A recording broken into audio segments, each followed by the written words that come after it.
오늘은 수업을 시작하기 전에 한번 여러분들한테 질문해 보도록 하겠습니다. 여기 양파 뿌리가 이렇게 있는데요. 여기 옆에 동전이 이렇게 있습니다. 동전이 큰 걸까요? 양파 뿌리가 큰 걸까요? 여기서 동전이 굉장히 커가지고 양파 뿌리가 상당히 작게 보이는 걸까요? 양파 뿌리가 정말 우리가 알고 있는 동전보다 더 작은 이 동전이 요만한데 이걸 이렇게 크게 볼 수 있는 걸까요? 후자가 되겠죠. 이 작은 양파 뿌리를 이렇게 볼 수 있는 방법. 오늘 한번 현미경에 대해서 한번 얘기해 보려고 합니다. 그래서 오늘은 현미경의 원리를 한번 설명해 볼 수 있어야 될 것 같고요. 현미경을 조작하는 방법, 그리고 실제로 현미경을 보면서 그 관찰한 대상을 그려보는 시간들을 갖도록 하겠습니다. 현미경, 눈으로는 볼 수 없을 만큼 작은 물체나 물질을 확대하여 관찰하는 장치를 말합니다. 그래서 최초의 현미경이라고 한다면 레인 우네눅이 만든 현미경으로서 미생물을 옛날에는 이렇게 여기 이 검은 점 위에 보고자 하는 관찰 대상을 여기다가 올려놓고 이 가까이에 놓고 봤다고 해요. 이 나사를 돌리면서 이 나사를 돌리고 여기는 나사를 돌리면서 그 초점을 맞추고 맞춘 다음에 그 관찰 대상을 정말 크게 한번 봤다고 합니다. 아이고. 우리가 이제 교과서에 자주 볼 수 있는 사진은 이 로버트 훅이 발견한 이 사진을 자주 볼 수 있는데요. 로버트 훅은 이 현미경 가지고 세포라는 것을 처음 발견한 사람으로서 잘 알려져 있습니다. 물론 이때 발견한 것은 코르크 마개에 있는 죽은 세포의 세포벽이었지만 많은 사람들은 이때 이 훅이 얘기했던 세포라고는 용어를 이때 훅이 처음 썼기 때문에 세포를 발견한 사람으로서 많이 얘기하고 있죠. 자, 현미경은 어떤 구조로 되어 있느냐? 쉽게 말하면 볼록 렌즈 두 개로 되어 있습니다. 먼저 이 물체를 지나가는 빛들이, 이 물체에서 반사된 빛들이 이 렌즈, 첫 번째 볼록 렌즈를 지나면서 거꾸로 된 상이 두 번째 렌즈 가까이에 맺히게 돼요. 거꾸로 된 상이 맺히네요. 볼록 렌즈가 거꾸로 된 상이 맺힌다. 어떤 상황이죠? 우리 친구들이 아직 못 배웠을 수도 있을 것 같은데요. 그 시간상, 그 학교 진도랑 생각했을 때 아직 못 배웠을 수도 있을 것 같은데 볼록 렌즈에 거꾸로 된 상이 맺혔다. 그 얘기는 그렇죠. 그 물체가 렌즈로부터 멀리 있을 때가 되겠죠. 멀리 있을 때 볼록 렌즈 첫 번째 볼록 렌즈로 인한 상이 거꾸로 맺히게 되는데 그 상은 아주 두 번째 렌즈랑 가까이 맺히게 됩니다. 렌즈랑 가까이 있다. 그럼 이 상이 또 지나가는 빛이 있을 거예요. 그 상은 또 아주 커다란 상을 맺게 됩니다. 바로선 커다란 상. 즉, 현미경은 볼록 렌즈 두 개를 지나가는데 그 지나가는 상의 위치에 따라 그 물체의 위치와 그 상의 첫 번째 통과한 상, 그 물체가 첫 번째 렌즈를 통과하며 만들어낸 상, 그리고 상이 또 두 번째 렌즈를 지나가면서 만들어낸 상이 또 으로 인해서 아주 커다란 확대가 일어나게 되는 것이죠.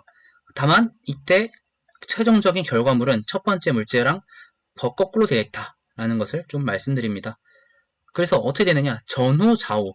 여기는 지금 거꾸로 되어 있지만 결과적으로는 좌우까지 바뀌어서 만들어지는데요. 예를 들어서 이런 물체를 우리가 보고 싶다라고 한다면은 이 물체를 우리가 현미경을 확대했을 때는 이런 식으로 전후 좌우가 바뀌어서 상이 맺히는 것이죠. 그래서 실제로 여러분들께서 현미경을 사용하셔서 보셨을 때는 왼쪽으로 당기는데 이 물체가 오른쪽으로 움직이고 위로 당기는데 아래로 움직이는 것을 볼 수 있을 겁니다. 현미경을 보았을 때. 현미경으로 볼 수 있는 것 중에 하나는 이런 세포들이 되겠는데요. 세포에는 가운데 핵이 있고 여러가지 장기들이 있고 세포 안에 여러가지 그 구조들이 있고 그리고 세포벽이 있고 세포막이 있고 이 세포들이 또 합쳐져서 각종 기관, 개체들을 만들고 기관들을 만들고 이 기관들도 모여서 또 개체, 우리 생명체의 몸을 이루고 이런 것들을 우리가 알 수 있죠. 한번 현미경을 만들어 봅시다. 먼저는 이 경통에다가 팽이가 생긴 거를 감아주세요.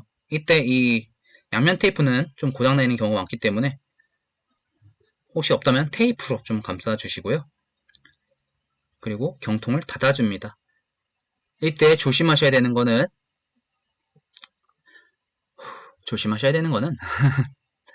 이때 여기 이 구멍을 잘 안 보이는데 이 구멍을 다 뚫어주셔야지만 빛이 통과하겠죠. 그리고 여기 이 렌즈가 있는 것을 먼저 닫아주고 이 뚜껑을 닫아줘야 된다는 거. 물론 여기 또 양면 테이프가 있는 경우가 있고 없는 경우가 있습니다. 테이프로 잘 붙여주시고요. 나머지 이 현미경의 몸체를 또 한번 만들어 봅시다. 이때 이 상자, 세 번째 상자를 3이라서 적혀있는 상자를 상자 접기 해주셔가지고 이 홈에다가 박아주세요. 다만 이때 이 아래로 향하는 화살표 줌이라고 써있을 텐데요. 이 줌이라고 써져 있는 화살표가 1을 향하도록 꽂아주셔야 되고, 또 이 기다란 상자도 접어주셔가지고 1이라고 향하는 곳과 줌이라고 향하는 곳과 업, 다운이 다 맞춰지도록, 줌과 업, 1이 다 같은 방향을 향하도록 만들어주셔야 여러분들께서 나중에 헷갈리지 않습니다. 그리고 이 별 모양의 또 막대를 또 접어주셔서 끼워주시고요. 얘가 돌아가면서 이 상자가 위아래로 잘 움직이는지를 한번 확인해주세요. 나머지 상자를 또 접어주시고요. 그 사이에다가 아까 만들었던 현미경과 경통을 박아주시면은 1차적으로 끝납니다. 그 다음에 보고자 하는 검체, 프레파라트라고 하는데요. 프레파라트를 만들어 보겠습니다. 역시 상자 접기 해주시고요. 이 프레파라트를 끼워주시면은 1차적으로는 모든 준비가 끝납니다. 앞에서 여러분들 6단에서 보셨다시피 물체를 본다는 것은 빛이 필요합니다. 그래서 이제 선생님이 갖고 있는 이 현미경 같은 경우에는 이 건전지에다가 얘를 꽂아서 이 LED를 꽂아가지고 빛으로 광원으로 사용하는데요. 기다란 곳이 이쪽에 오도록 양쪽을 벌려서 끼워주시면 빛이 아마 들어올 겁니다. 밑에 놓으시고 관찰하시면 되겠죠. 우리가 사용하는 현미경은 이렇게 되겠지만 실제 현미경은 이렇게 생겼는데요. 저반 렌즈, 우리가 눈이 닿는 눈 안자입니다. 눈으로 보는 렌즈를 뜻하고요. 대물 렌즈, 진짜 그 물체를 대하는, 물체를 만나는 그 렌즈를 말합니다. 아까 말씀드렸다시피 현미경이라고 하는 것은 이 두 가지 렌즈를 통해서 상이 맺히는 거가 되겠죠. 여기서는 반사경을 썼네요. 이 사진에서는 이 빛을 반사해가지고 프레파라트, 이 검체를 지나가도록 하고 그 검체에서 만들어진 상이 렌즈를 두 번 지나가면서 만들어진 상이 우리 눈에 들어오면서 확대되는 거다 라는 얘기 해줬습니다. 자, 현미경의 사용 방법입니다. 실험대의 편리한 위치에 현미경을 설치하고요. 관찰과 현미경의 조절에 유용한 높이로 의자를 조정합니다. 재물대 위에 검체, 프레파라트를 올리고요. 옆에서 보면서 나사를 돌려 현미경 포번이 대물렌즈에 거의 닿을 때까지 재물대를 돌립니다. 원래는 이제 조동나사, 미동나사라 해서 크게 움직이는 거, 조금 미세하게 움직이는 거 두 가지 나사가 있는데요. 우리가 만든 현미경에는 그게 없기 때문에 일단은 커다랗게 나사를 크게 돌리면서 대물 렌즈, 렌즈와 현미경 표본, 검체가 거의 닿을 정도로 붙여주셔야 돼요. 그리고 나사를 점점 돌리면서 검체를 낮게 해주면서 혹은 렌즈를 점점 높이 해주면서 초점을 맞춥니다. 그리고 나중에 눈으로 그 상을 관찰하면서 관찰한 상을 종이에 그려주면 되겠죠. 그래서 실제로 보게 되면 이러한 여러분들 이러한 초파리의 날개를 관찰할 수 있을 겁니다. 여러분들 좀 관심이 있을까봐 싶어서 실제 현미경을 관찰한 모습도 보여드리는데요. 40배 확대하면 이런 식으로 100배, 400배, 1000배 점점 가까워질수록 어두워지긴 해요. 그쵸? 그것도 사실 현미경의 특징 중 하나인데 점점 확대하면서 어두워지는 이거를 좀 말씀드리기엔 좀 어려울 것 같고 지금 실제로 우리가 갖고 있는 프랩 현미경의 검체는 요만큼밖에 안 되는 굉장히 작은 물질 대상인데 비해서 이런 식으로 크게 자세하게 관찰할 수 있다. 양파 뿌리 앞에서 보여드렸던 건데요. 양파 뿌리도 40배, 100배, 400배, 1000배 확대한 모습들을 보여드립니다. 정소, 여러분들이 과정 시간에 배웠겠죠? 정자가 만들어지는 장소, 정소 역시 40배, 100배 이렇게 확대해서 볼 수 있겠고요. 생식샘 역시 이렇게 관찰을 자세하게 할 수 있습니다. 씨가 만들어지는 방 40배, 100배. 유런, 이건 여러분들께서 나중에 신체를 배우면서 얘기할 텐데요. 그 신경을 전달하는 세포 중에 하나인 유런이 이런 식으로 40배 확대되면 이런 식으로 또 생겼다는 걸 미리 좀 볼 수 있겠네요. 대뇌, 우리 뇌는 어디 있는지 다 아시죠? 머리에 있는 뇌들 가까이 보면 이렇게 이번에는 세포뿐만 아니라 생물뿐만 아니라 진짜 말 그대로 인쇄한 종이도 이렇게 볼 수 있어요.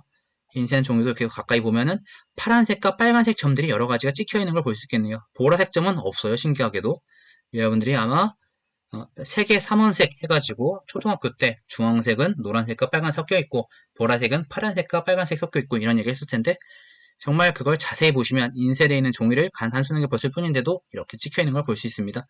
분홍색도 노란색과 빨간색 이렇게 찍혀 있는 걸 볼 수 있겠네요. 그 비율, 그 점들이 어떻게 찍혀 있는가에 따라 좀 달라지겠죠. 검정색은 여러 가지 색들이 이렇게 섞여 있고요. 초록색은 또 초록색이 이렇게 돌고 있고 노란색과 파란색 점들이 이렇게 박혀 있는 모습을 볼 수 있습니다. 오늘은 현미경에 대한 얘기를 하면서 정말 작은 물체들을 여러 개 관찰했는데요. 그 중에 하나, 이건 아까 양파 뿌리에서 나온 양파 뿌리를 관찰한 모습으로 검정색이 다 앞서 얘기했던 세포의 핵이라는 부분들이에요. 그리고 이 핵에는 정말 중요한 물질이 하나 있어요. 어미로부터 자손에게, 조상으로부터 자손에게 전달되는 물질들이 있는데요. 그 물질을 우리가 유전자라고 부릅니다. 다음 시간에는 이 유전자에 대해서 한번 배워보도록 하겠습니다. 오늘 너무나도 수고하셨고요. 다음 시간에 또 새로운 내용으로 또 찾아뵙도록 하겠습니다. 그러면 다음 시간에 또 보죠.